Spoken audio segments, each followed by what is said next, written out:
বাবু, দাদার দেশ কখনো কি আমাদের বন্ধু ছিল? দাদার দেশ কখনো কি আমাদের বন্ধু হয়নি? যে আমাদের পাশের দেশ হিসেবে তো আমাদের কিছু আপ্যায়ন করা দরকার ছিল, বা কিছু অপারেশন করা দরকার ছিল। যে আমাদের একটা ফুটবল ফেডারেশন আছে, ওই ফুটবল ফেডারেশনের উপর যেভাবে অবিচারটা করা হয়েছে, এটা কিন্তু খুব কষ্ট লাগছে দাদা। পাশের দেশ বা বন্ধুর দেশ যেটাই হোক, যে আমাদের একটা মেহমান আছে, মেহমান দল আছে, বা ফুটবল ফেডারেশন দল আছে আমাদের সাথে তো খেলার জন্য, তাহলে আমাদের একটা ফুটবল মাঠ আছে, ফুটবল মাঠটা আমরা ফ্লাড লাইট বন্ধ করে দিচ্ছি। দ্বিতীয়ত কথা হচ্ছে, তারা যে মাঠটাতে আসবে, ওই মাঠটাতে তারা ঢোকার সময় কোনো লাইট জ্বালানো ছিল, মোবাইলের ফ্লাশ লাইট জ্বালিয়ে তারা মাঠে প্রবেশ করছে। ওইখানে প্র্যাকটিস করতে গেছে, ওইখানে প্র্যাকটিসের সময় তাদের কাছে যে টাকা চাইতেছে। দাদা, এটা খুব অন্যায় হইতেছে বাংলাদেশের। এটা কিন্তু জুলুম হয়ে হতেছে দাদা, যে আপনারা এইসব কাজ করে দিতে, মানে তাহলে কি আপনারা বন্ধুত্বের পরিচয় গাদ্দারি পরিচয় দিচ্ছেন? তাহলে কি আপনারা বন্ধুত্বের বজায় রাখেননি? তাহলে কি আপনারা কখনোই আমাদের বন্ধু ছিলেন না? তা আমাদের হামলারা কি দোষ করছে? মোরসালিন কি দোষ করছে? জামাল বুনিয়াদি কি দোষ করছে? তাহলে কি এটা কি বন্ধুত্বের পরিচয় দাদা?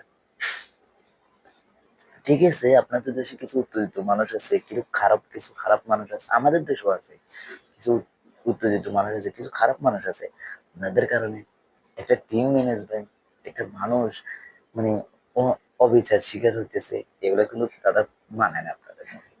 এগুলো কখনো আপনাদের থেকে আশা করিনি আমরা, যে আমাদের একটা ফুটবল ফেডারেশন যাবে, ওইখানে অসম্মান হবে।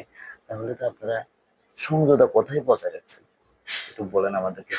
আমাদের ফাঁসি দেশে এগুলো কি আমাদের মেহমানিয়তা না আমাদের অবিচার করা? এগুলো খুব অন্যায় হয়েছে দাদা। আপনারা যে একটি টিম নিয়েছিল, ওই টিমটা যেভাবে অবিচার করতেছে, এটা কিন্তু ঠিক না দাদা। আপনারাও অন্য কোনো রাষ্ট্রে যাবেন, বা অন্য কোনো দল আপনাদের আসলে আপনারা এরকম করতেন।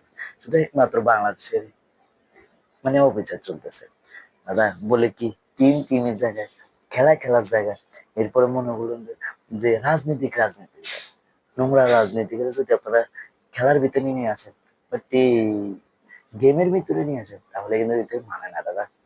আপনাদের মুখে মানে না, সবার মুখে মানে না, যে একটা টিমকে এভাবে অবিচারে অন্যায়, এটা ঠিক না দাদা। আপনার ফ্ল্যাট লাইট বন্ধ করে দিচ্ছেন, যে মাঠ কিনে খেলতে হইতেছে আমাদের, এটা কিন্তু অবিচার দাদা। রাজনৈতিক জায়গা রাখুন, আর খেলার জায়গা রাখুন। আমাদের দেশে ভালো মানুষ খারাপ মানুষ আছে, আপনাদের দেশে ভালো মানুষ খারাপ মানুষ আছে। এটা নিয়ে আপনারা ভালো খারাপ একসাথে করবেন। ভালো ভালো জায়গায়, খারাপ খারাপের জায়গায়, যে সম্মান করতে শিখুন দাদা। যে একটা টিম আসলে কিভাবে সম্মান করা যায়। তা আমাদের দেশ না, অন্য কোনো যে কোনো দেশে হলে আপনারা সম্মান করতে, শুধু বাংলাদেশ টিমকে আপনারা অসম্মান করতেছে।